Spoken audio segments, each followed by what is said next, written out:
মার্কিন ইতিহাসের সর্বোচ্চ ভোট পেয়ে হোয়াইট হাউসের দখল নিতে যাচ্ছে জো বাইডেন। বাস্তবতা মানতে নারাজ দাপুটে ট্রাম্প। উদযাপনের অপেক্ষায় সমর্থকরা। করোনাকালের পোস্টাল ভোট নির্ভরতায় দেরির কারণ। অনেকগুলো নির্বাচনের নাটকীয়তাকে ছেড়ে এই নির্বাচনটি আসলে অনেক দূর পর্যন্ত গড়িয়েছে। এবার এতটা বিলম্ব হওয়ার একটি অন্যতম কারণ হচ্ছে যে মেইলের মাধ্যমে ভোট দেওয়ার যে প্রচলন এবার আসলে পুরো আমেরিকাতে সেটি চালু করেছে। দেখছিলেন প্রধান শিরোনাম। রাতের সময় সঙ্গে আছি আমি তোহা খান তামিম। এবার অন্যান্য শীর্ষ সংবাদ। হাইপোথাইরয়েড সেন্টারের কাছে হার মানল রিজেন্ট জেকেজি। মৃত চিকিৎসকের সই নকল করে বছরের পর বছর দেয়া হচ্ছে ভুয়া রিপোর্ট, ল্যাব সিলগালা। সরকার চায় কেউ ঋণ নিয়ে নয়, নিজে উদ্যোগী হয়ে আত্মনির্ভরশীল হোক। সমবায় দিবসে প্রধানমন্ত্রী দুর্নীতি কমাতে নারীদের আরও সম্পৃক্ত করার আহ্বান। এবং বঙ্গবন্ধু টি-20 টুর্নামেন্টকে সামনে রেখে ফিটনেস টেস্ট দিচ্ছেন না মাশরাফি। জানালেন আকরাম খান, শারীরিকভাবে ফিট না হওয়াই কারণ।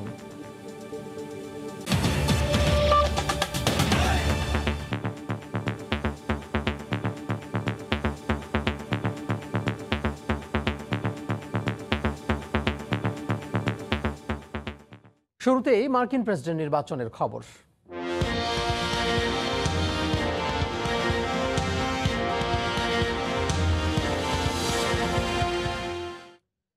মার্কিন নির্বাচনের ইতিহাসে সর্বোচ্চ ভোট পেয়ে জয় পেতে যাচ্ছেন ডেমোক্র্যাট প্রার্থী জো বাইডেন।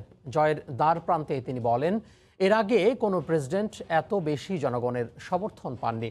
চূড়ান্ত ফলাফলের আগ পর্যন্ত আবারও সবাইকে শান্ত থাকার আহ্বান জানান বাইডেন। জনসমর্থনের দৌড়ে পিছিয়ে থাকলেও ভোট খুব একটা কম পাননি ট্রাম্পও। 16 কোটি ভোটারের মধ্যে 7 কোটির বেশি ভোট পেয়েছেন রিপাবলিকান প্রার্থী ডোনাল্ড ট্রাম্প। যুক্তরাষ্ট্রের ওয়াশিংটন ডিসি থেকে হাসানুজ্জামান সাকির রিপোর্ট। ভোট গণনায় পেনসিলভেনিয়া ও জর্জিয়ার মতো রিপাবলিকান ঘাঁটিতে নীল শিবিরের এগিয়ে যাওয়ার খবরে শুক্রবারই অনেকটা মসৃণ হয়ে যায় ডেমোক্র্যাট প্রার্থী জো বাইডেনের হোয়াইট হাউসে যাওয়ার পথ। দীর্ঘ অপেক্ষা শেষে স্থানীয় সময় শুক্রবার রাতে ডেলোয়ারের উইলমিংটনে গণমাধ্যমের সামনে হাজির হন জো বাইডেন। তিনি বলেন, চূড়ান্ত ফলাফল পাওয়া না গেলেও সবশেষ তথ্য মতে ডেমোক্র্যাটের জয় পরিষ্কার। 300-র বেশি ইলেকটোরাল কলেজ ভোট পাওয়ার পথে তার দল। বাইডেন আরও বলেন, জাতি, ধর্ম, বর্ণ নির্বিশেষে এবার রেকর্ড সংখ্যক মার্কিনই পরিবর্তনের জন্য ভোট দিয়েছেন। জো বাইডেন তার বক্তব্যে বলেন, অর্থনীতি, করোনা ভাইরাস, বর্ণবাদ, জলবায়ু পরিবর্তন সহ বিভিন্ন ইস্যুতে কার্যকর ব্যবস্থা নিতে মার্কিন জনগণ ডেমোক্র্যাটের পক্ষে রায় দিয়েছেন। সবাইকে সঙ্গে নিয়ে ঐক্যবদ্ধভাবে কাজ করার অঙ্গীকার করেন বাইডেন। এদিকে ভোট গণনায় পিছিয়ে পড়ার পর থেকেই যেসব অঙ্গরাজ্যে লাল শিবিরের ভরাডুবি হয়েছে সেখানে কারচুপির অভিযোগ করে আসছেন রিপাবলিকান প্রার্থী প্রেসিডেন্ট ডোনাল্ড ট্রাম্প। সামাজিক যোগাযোগ মাধ্যমে একের পর এক পোস্টে অভিযোগের তীর ছুঁড়েছেন জো বাইডেনের দিকে। নির্বাচনে জয়ী দাবি করারও সমালোচনা করেন তিনি। এরই মধ্যে আইনি কার্যক্রম শুরু হয়েছে বলে দাবি করেছেন ডোনাল্ড ট্রাম্প। এদিকে ভোট গণনা কেন্দ্র করে রিপাবলিকান ও ডেমোক্রেট দুই দলেরই সমর্থকরা বিভিন্ন অঙ্গরাজ্যে পাল্টাপাল্টি সমাবেশ করেছে। অ্যারিজোনার ফিনিক্সে ট্রাম্পের সমর্থকদের অস্ত্র হাতে অবস্থান নিতে দেখা যায়। সহিংসতা এড়াতে সতর্ক অবস্থানে রয়েছে আইন শৃঙ্খলা রক্ষাকারী বাহিনী। হাসানুজ্জামান সাকি, সময় সংবাদ, ওয়াশিংটন ডিসি। নির্বাচনে চূড়ান্ত ফল পেতে যেন অপেক্ষার প্রহর শেষ হচ্ছে না। এর মধ্যেই বিলম্বে প্রাপ্ত ভোট আলাদা করার আদেশ দিয়েছেন পেনসিলভেনিয়ার একটি আদালত। বিশ্লেষকরা বলছেন, বিভিন্ন রাজ্যে রিপাবলিকান প্রচারণা শিবিরের মামলা আর আগাম ভোট গণনা নিয়ে নানামুখী জড়িততা সৃষ্টি হওয়ায় নতুন প্রেসিডেন্ট ঘোষণার জন্য সময় বেশি লাগছে। যুক্তরাষ্ট্রের সংবিধান অনুযায়ী গেল ৩রা নভেম্বর একযোগে ভোট গ্রহণ অনুষ্ঠিত হয় মার্কিন মুলুকে। এর মধ্যে কেটে গেছে দীর্ঘ সময়, এখনও অপেক্ষা চূড়ান্ত ফল ঘোষণার। প্রাথমিক ফলাফলে বাইডেনের এগিয়ে থাকার খবরে ক্ষুব্ধ রিপাবলিকান শিবির। নির্বাচনে অনিয়মের অভিযোগে বিভিন্ন রাজ্যে ঠুকছেন মামলা। মিশিগানে মামলা খারিজ হলেও শুক্রবার পেনসিলভেনিয়া ও নেভাদায় রিপাবলিকান দলের দায়ের করা দুটি মামলার শুনানি অনুষ্ঠিত হয়। নেভাদায় ভোট গণনা বন্ধের আবেদন খারিজ হলেও বিলম্বে প্রাপ্ত ভোট আলাদা করার আদেশ দেন পেনসিলভেনিয়ার আদালত। ওই নির্দেশের পর ভোট গণনা বন্ধ রেখে চলছে আলাদাকরণের কাজ। এছাড়া ফিলাডেলফিয়ার একটি ভোট গণনা কেন্দ্রে বোমা হামলার হুমকির খবর পেয়ে নির্বাচনী কর্মকর্তাদের সেখান থেকে সরিয়ে নিয়েছে নিরাপত্তা বাহিনী। এসব কারণে ফলাফল গণনায় দেখা দিয়েছে নতুন মোড়। বিশ্লেষকরা বলছেন, ভোট গ্রহণের 4 দিন পেরিয়ে গেলেও রিপাবলিকান পার্টির বিভিন্ন অঙ্গরাজ্যে মামলা দায়ের এবং ভোট গণনা নিয়ে জটিলতা সৃষ্টি হয় চূড়ান্ত ফলাফল পেতে আরও সময় লাগতে পারে। রবিউল ইসলাম আওলাদ, সময় সংবাদ। মার্কিন নির্বাচন নিয়ে আলোচনার জন্য যুক্তরাষ্ট্রের নেভেদা অঙ্গরাজ্যে লাস ভেগাস থেকে সরাসরি যোগ দিচ্ছেন অ্যারিজোনা স্টেট বিশ্ববিদ্যালয়ের পিএইচডি গবেষক ও আমাদের সাবেক সহকর্মী আসাদ আজিম। হ্যাঁ তামিম, এখন আমি আপনাকে শুনতে পাচ্ছি। তামিম, ধন্যবাদ আপনাকে। তামিম, সত্যিকার অর্থে নির্বাচনটি আসলে অনেক জল্পনা কল্পনা অনেক কিছু আসলে গড়িয়ে এখন যে পরিস্থিতিতে আসলে এসে দাঁড়িয়েছে সেটি হচ্ছে যে এখন পর্যন্ত আসলে মার্কিন নির্বাচনের চূড়ান্ত ফলাফল সেটি আসলে জনগণ পায়নি এবং খুব সাধারণত নির্বাচনের ফলাফল আসলে নির্বাচনের দিন রাত গড়ালেই কিন্তু সাধারণ জনগণ জানতে পারেন যে কে হচ্ছেন হোয়াইট হাউসের পরবর্তী 4 বছরের জন্য আসলে কর্তাদার। কিন্তু এখন পর্যন্ত আসলে সেটি বোঝা যাচ্ছে যে জো বাইডেন আসলে এগিয়ে রয়েছেন, কিন্তু নির্বাচনে যে সকল পরিস্থিতি আসলে তৈরি হয়েছে সেই পরিস্থিতির প্রেক্ষিতে আসলে এখন পর্যন্ত একটি ঘোলাটা পরিস্থিতি আমরা বলতে পারি। মূলত এখন পর্যন্ত আসলে যে অবস্থানটি দাঁড়িয়েছে নির্বাচনের ফলাফল এবং নির্বাচনকে কেন্দ্র করে যে সকল ঘটনাগুলো তার প্রেক্ষিতে যে পোস্টাল ভোটের কথা বলা হয়েছে, অর্থাৎ আপনারা জানেন যে ইতিহাসের সবচেয়ে বেশি মার্কিন নির্বাচনের ভোট এখন পর্যন্ত সবচেয়ে বেশি ভোট আসলে জনগণ দিয়েছে কোন প্রেসিডেন্সিয়াল ইলেকশনে এবং জো বাইডেন নিজেও দাবি করেছেন যে ইতিহাসের সবচেয়ে বেশি ভোট পেয়ে তিনি প্রেসিডেন্ট হতে যাচ্ছেন। তো এই নির্বাচনে আসলে সবচেয়ে বেশি ভোট পড়বার পরেও এত বেশি গণনার সময় লাগবার কারণটি হচ্ছে এই নির্বাচনে যে বিষয়টি যুক্ত হয়েছে সেটি হচ্ছে যে মার্কিন জনগণ যে কোনো জায়গা থেকে পোস্টাল সার্ভিসের মধ্য দিয়ে তার ভোটাধিকারটি প্রয়োগ করতে পারেন এবং তিনি যে কোনো জায়গায় তার ব্যালট পেপারটি চাইতে পারেন এবং সেখান থেকে তিনি ভোট প্রয়োগ করে পোস্ট অফিসের মাধ্যমে পোস্টাল সার্ভিসের মাধ্যমে মেইল করে তার ভোটাধিকারটি আসলে পাঠাতে পারেন। এবং সেক্ষেত্রে যেটি হয়েছে যে কোথাও কোথাও এই পোস্টাল সার্ভিসে ভোট আসতে ইলেকশনের দিন গড়িয়েও কিন্তু সেটি সময় বেশি লেগেছে। দ্বিতীয়ত হচ্ছে যে কোন অঙ্গরাজ্যে যে নিয়মটি ছিল সেই নিয়মটি হচ্ছে যে যে 3 নভেম্বর যে ইলেকশনের দিন ছিল সেই ইলেকশনের দিন পর্যন্ত আসলে পোস্টাল সার্ভিস অর্থাৎ আগাম ভোট এবং পোস্টাল সার্ভিসের মাধ্যমে যে সকল ভোট এসেছে সে সকল ভোটগুলো তারা গণনা করবেন না, অর্থাৎ ইলেকশনের দিন সরাসরি ইন পার্সন যে ভোটগুলো হয়েছে সেগুলো গণনার পর তারপর সেগুলো গণনা করবে। এছাড়াও আপনারা জানেন যে মার্কিন জনগণ বিভিন্ন জায়গায় বিভিন্ন দেশে তাদের এম্বাসি রয়েছে, সেনাবাহিনী বিভিন্ন জায়গায় কর্মরত রয়েছে। তো সবকিছু মিলিয়ে যে যেখানে রয়েছে সেখান থেকে তার ভোটটি পোস্টাল সার্ভিসের মাধ্যমে এসে তার নিজস্ব যে ঠিকানা অর্থাৎ যেখান থেকে তিনি ভোটাধিকার প্রয়োগ করতে চেয়েছেন, অর্থাৎ কেউ যদি আসলে কর্মরত থাকেন ধরুন ল্যাটিন আমেরিকার কোনো একটি এম্বাসিতে, সেখান থেকে তার ভোটাধিকারটি এসে তার অঙ্গরাজ্যে ধরে নেই যদি পেনসিলভেনিয়াতে আসতেও যদি সময় লাগে তাহলে সেটি হয়তো আসতে অনেক বেশি সময় লাগতে পারে এবং আসবার পর তারপর সেই ভোটটি আসলে তিনি অর্থাৎ কাউন্টেবল হবে। তো এরকম একটি পরিস্থিতির ফলে আসলে ভোটাধিকারটি আসলে অর্থাৎ ভোট গণনার ক্ষেত্রে আসলে অনেক বেশি সময় লাগছে এবং এই বিষয়টি আসলে এজন্য যেমন আমি যেটি জানি সেটি হচ্ছে যে নর্থ ক্যারোলিনা কিন্তু পরিষ্কারভাবে বলে দিয়েছে যে তাদের ভোট গণনা শেষ হতে সময় লাগবে 12 নভেম্বর পর্যন্ত এবং নেভাদা আমি এখন যে অঙ্গরাজ্য রয়েছি সেখানে সময় লাগবে তাদের 10 নভেম্বর পর্যন্ত। পেনসিলভেনিয়া অনেক আগেই বলে দিয়েছে যে তাদের ভোট গণনা শেষ হতে প্রায় 1 সপ্তাহ সময় লাগবে, অর্থাৎ নির্বাচনের পরবর্তী সময় অর্থাৎ নির্বাচনের তারিখ থেকে।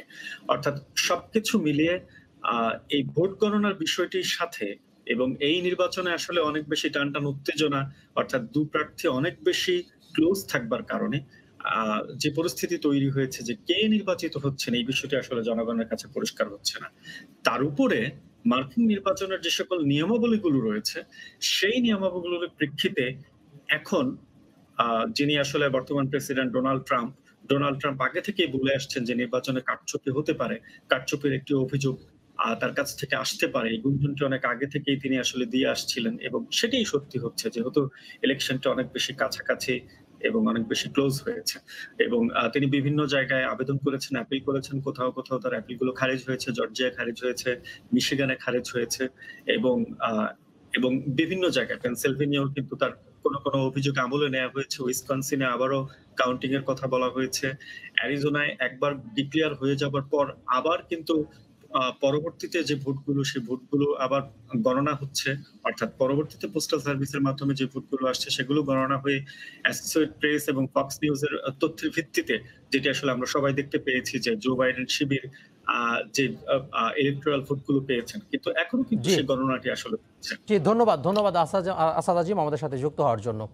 যুক্তরাষ্ট্রের নেভাদা অঙ্গরাজ্যের লাস ভেগাস থেকে আমাদের সাথে যোগ দিয়েছিলেন অ্যারিজোনা স্টেট বিশ্ববিদ্যালয়ের পিএইচডি গবেষক এবং আমাদের সাবেক সহকর্মী আসাদ আজিম। অন্য প্রসঙ্গ, কেউ ঋণ নির্ভর না হয়ে নিজস্ব উদ্যোগের বাস্তবায়নের মাধ্যমে আত্মনির্ভরশীল হবে।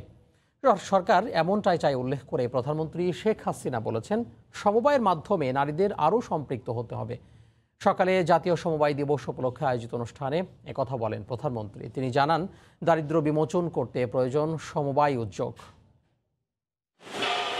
দেশে বর্তমানে ২৯টি ক্যাটাগরিতে সমবায় সমিতি রয়েছে ১,৯০,০০০। এগুলোর বিভিন্ন উদ্যোগে এখন কর্মসংস্থানের সুযোগে ভাগ্য বদলেছে ১০ লাখেরও বেশি মানুষের। টেকসই উন্নয়ন নিশ্চিত করতে আধুনিক গ্রাম সৃষ্টির জন্য বঙ্গবন্ধুর বহুমুখী গ্রাম উন্নয়ন নীতি কাজে লাগিয়ে ১০টি গ্রামে নেওয়া হয়েছে বিশেষ পাইলট প্রকল্প। ফলে গ্রামে নিশ্চিত হবে সরকারের ১৭টি দপ্তরের সেবা। চেষ্টা চলছে নগরের সুবিধা দেয়ারও। সমবায়ের মাধ্যমে সমাজের চেহারা পাল্টে দেওয়ার এমন উদ্যোগগুলোই আলোচিত হলো ৪৯তম জাতীয় সমবায় দিবসের অনুষ্ঠানে। ভার্চুয়াল পরিসরে এবছর ৯টি সমিতি ও ১জন সমবায়ের হাতে দেয়া হলো জাতীয় সমবায় পুরস্কার। প্রধানমন্ত্রী শেখ হাসিনা বলেন, সমবায়ের উন্মেষ ঘটাতে পারলে ত্বরান্বিত হবে দারিদ্র্য বিমোচন। এটা পরীক্ষিত বহুমুখী সমবায় আমরা যদি গড়ে তুলতে পারি, বাংলাদেশে কোনো দারিদ্র্য থাকবে না। তাৎক্ষণিক বড় লাভের আশা না করে এটাকে যেন একটা স্থায়ী উৎপাদনমুখী এবং লাভজনক প্রতিষ্ঠান হয়, যাতে প্রত্যেকটা মানুষ যেন লাভের অংশটা পায়, সেই চিন্তা ভাবনাটাই কিন্তু সমবায়ের সব থেকে বেশি প্রয়োজন। বেদে তৃতীয় লিঙ্গ কিংবা চা শ্রমিকদের মতো পিছিয়ে পড়া জনগোষ্ঠীকেও সমবায়ে অন্তর্ভুক্ত করার তাগিদ দেন সরকার প্রধান। আমরা আত্মনির্ভরশীল করতে চাই প্রত্যেকটা পরিবারকে, তার জন্য আমরা এই ক্ষুদ্র সঞ্চয়ের ব্যবস্থা নিয়েছি। নারীরা যদি বেশি আসে তাহলে দুর্নীতি একটু কমবে, কাজ বেশি হবে, প্রতিটি পরিবারগুলি উপকৃত হবে। শীত মৌসুমে করোনা মহামারী বাড়ার শঙ্কায় সবাইকে সতর্কতা অবলম্বন করতে বলেন শেখ হাসিনা। এমন একটা ভাইরাস সারা বিশ্বকে অচল করে দিয়েছে। আজকে আমাদেরও সেই একই অবস্থা। আমি তো গণভবনে বন্দি জীবন যাপন করছি। দেবাশিস রায়, সময় সংবাদ, ঢাকা। মৃত চিকিৎসকের নামে সই দিয়ে মাসের পর মাস রোগীদের দেয়া হতো ভুয়া রিপোর্ট। 10 বছর ধরে থাইরয়েড, হেপাটাইটিসের মতো পরীক্ষার ল্যাব পরিচালনা করলেও সক্ষমতা নেই বললেই চলে। রাজধানী শ্যামলীতে হাইপোথাইরয়েড সেন্টার নামে একটি ল্যাবে অভিযানে বেরিয়ে আসে অনিয়মের এ ভয়াবহ চিত্র। এ যেন হার মানিয়েছে রিজেন্ট কিংবা জেকেজিকেও। 10 বছর ধরে ল্যাব পরিচালনা করছে হাইপোথাইরয়েড সেন্টার। থাইরয়েডের নানা রিপোর্ট সহ হেপাটাইটিস, ব্লাড কালচার সহ চলতো নানা পরীক্ষা, অথচ সেই ল্যাবের এমন বেহাল দশা। এই হচ্ছে হাইপোথাইরয়েড সেন্টারের একদম মূল ল্যাব।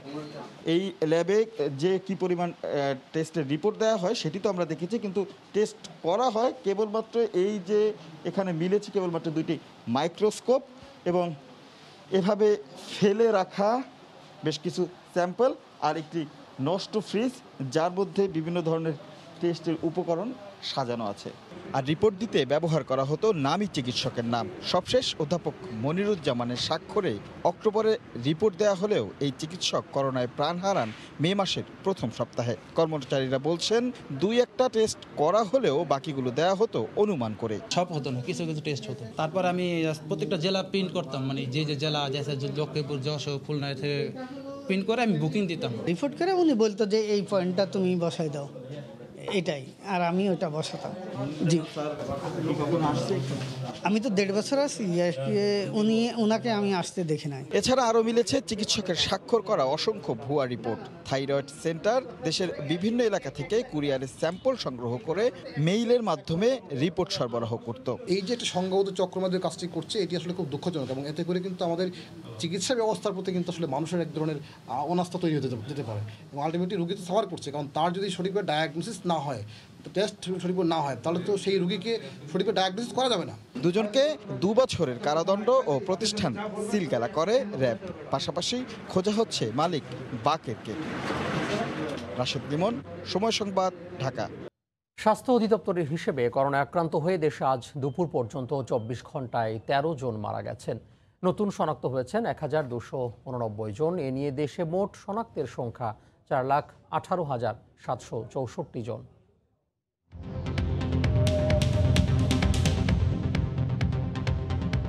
দেশে একদিনে নমুনা পরীক্ষা করা হয়েছে 11,419 জনের। এ পর্যন্ত মোট নমুনা পরীক্ষা করা হয়েছে 24,29,842 জনের। 24 ঘন্টায় নতুন শনাক্ত হয়েছেন 1,289 জন। এ নিয়ে দেশে মোট রোগীর সংখ্যা দাঁড়ালো 4,18,764 জন। 24 ঘন্টায় মারা গেছেন 13 জন। এ পর্যন্ত করোনা আক্রান্ত হয়ে মারা গেলেন 6,049 জন। করোনা থেকে 24 ঘন্টায় সুস্থ হয়েছেন 1,541 জন। এ পর্যন্ত সুস্থ হয়েছেন 3,36,568 জন। ঢাকা উত্তর সিটি কর্পোরেশনের এডিস বিরোধী বিশেষ চিরুনি অভিযানের 5ম দিনে নির্মাণাধীন ভবনে মিলেছে এডিসের লার্ভার ভয়াবহ চিত্র। অভিযানে লার্ভা ও মশার বংশ বিস্তারে অনুকূল পরিবেশ পাওয়ায় বেশ কিছু ব্যক্তি ও প্রতিষ্ঠানকে অর্থদণ্ড করেন ভ্রাম্যমাণ আদালত। শনিবার উত্তর সিটি কর্পোরেশনের 54টি ওয়ার্ডে একযোগে চলে এডিস বিরোধী বিশেষ অভিযান। এদিন বনশ্রী এলাকায় প্রায় প্রতিটি নির্মাণাধীন ভবনে মেলে এডিসের রাজত্ব, আর তাই ভ্রাম্যমাণ আদালত বেশ কিছু ভবন মালিক ও প্রতিষ্ঠানকে অর্থ জরিমানা করেন। গত 2 নভেম্বর থেকে উত্তর সিটিতে শুরু হওয়া এডিস বিরোধী অভিযান চলবে 12 নভেম্বর পর্যন্ত।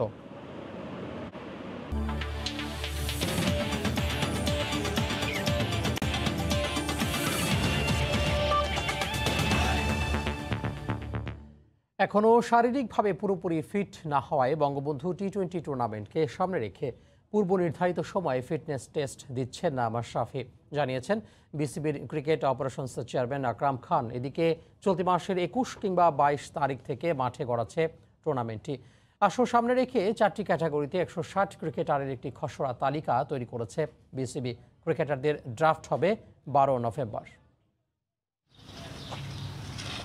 3 দলের প্রেসিডেন্টস কাপের সফল আয়োজনের পর বিসিবির তীক্ষ্ণ দৃষ্টির পুরোটাই এখন বঙ্গবন্ধু টি-20 টুর্নামেন্টকে ঘিরে। 5 দলের এই আসন নিয়ে মিরপুরের হোম অফ ক্রিকেটে জরুরি সভায় বিসিবির কর্তা ব্যক্তিরা, যেখান থেকে সিদ্ধান্ত আসলো বেশ কিছু। তারিখ চূড়ান্ত না হলেও চলতি মাসের 3য় সপ্তাহে যে মাঠে করাচ্ছে টুর্নামেন্টটি সেটা নিশ্চিত। 21 বা 22 তারিখের দিকে আমরা ইনশাল্লাহ টুর্নামেন্টটা শুরু করার প্ল্যান আছে আমাদের।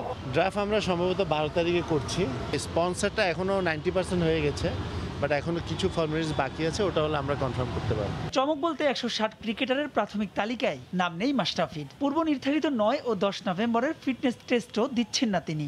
যতটুকু জানি ও তো আমরা যে রিপোর্টটা পেয়েছি আপনার সিলেক্টরের সাথে আলাপ করে যে বলল যে সে আপাতত ফিট না, তো সে যখন ফিট হবে তখন সে জানাবে। সো এখন তো সে আপনার যেহেতু ফিট না, সে তো ফিটনেস টেস্ট দিতে পারবে না। ক্রিকেটারদের ভাগ করা হয়েছে এ, বি, সি, ডি এই 4 ক্যাটাগরিতে। এ গ্রেডের ক্রিকেটারদের ভিত্তিমূল্য ধরা হতে পারে 15 লাখ, ডি 5 লাখ। 5 দলেরই কোচিং প্যানেল ঠিক করে দেবে বিসিবি। বিদেশের সাথে সাথে আমাদের দেশেও অনেক trainer, physio, coach, fielding coach, bowling coach আছে, ওদেরকে আমরা ইনভলভ করছি। 15 থেকে কিছু কম বেশি হবে যারা এ গ্রেডের আছে, এবং যারা নিম্ন আছে হয়তো বা 5-4 এর। সেই সঙ্গে এই টুর্নামেন্টটি আসন্ন ক্যারিবিয়ানদের বিপক্ষে সিরিজের জন্য বড় ড্রেস রিহার্সেল বলেও মনে করেন বিসিবির এই শীর্ষ কর্তা। মাহবুব রিমন, সময় সংবাদ, ঢাকা। এই পর্যায়ে শীর্ষ সংবাদগুলো জানিয়ে দিব আরও একবার। মার্কিন ইতিহাসের সর্বোচ্চ ভোট পেয়ে হোয়াইট হাউসের পথে জো বাইডেন, বাস্তবতা মানতে নারাজ দাপুটে ট্রাম্প। করোনাকালের পোস্টাল ভোট নির্ভরতায় দেরির কারণ। সরকার চায় কেউ ঋণ নিয়ে নয়, নিজে উদ্যোগী হয়ে আত্মনির্ভরশীল হোক। সমবায় দিবসে প্রধানমন্ত্রী দুর্নীতি কমাতে নারীদের আরও সম্পৃক্ত করার আহ্বান। এই ছিল রাতের সময়ে, সঙ্গে থাকুন সময়ের।